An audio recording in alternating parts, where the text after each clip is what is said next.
102 বছরেও ভাতা থেকে বঞ্চিত গুণমণি দেববর্মা। বাড়ি চরিলাম ব্লকের রংমালা ভিলেজের 2 নং ওয়ার্ড দুরন্ত পাড়ায়। এলাকার সবচেয়ে বয়স্ক এবং প্রবীণ নাগরিক গুণমণি দেববর্মা। তিনি বাম আমল থেকে বিজেপি আমল পর্যন্ত বেশ কয়েকবার বার্ধক্য ভাতার জন্য আবেদনপত্র জমা দিয়েছেন, কিন্তু এখনো পর্যন্ত তার কপালে ভাতা জোটেনি।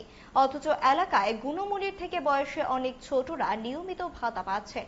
তিনি আরো অভিযোগ করেন, সরকার সবার জন্য 5 কেজি চাল বৃদ্ধি করেছে, সেই 5 কেজি চাল থেকেও বঞ্চিত তার পরিবার।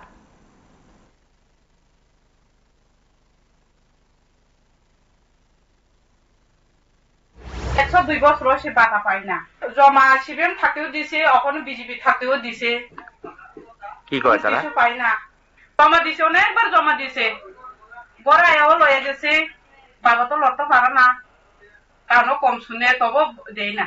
সরকার কাছে কিতা করবো, আমরা গরিব মানুষ। বাবা তো এমনি বয়স তো কর থেকে খাওয়ান তো লাগবো তো।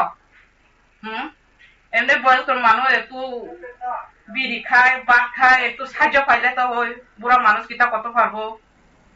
এই আর দিছে না না ভাতা? দিছে না, কিচ্ছু পাইছে না।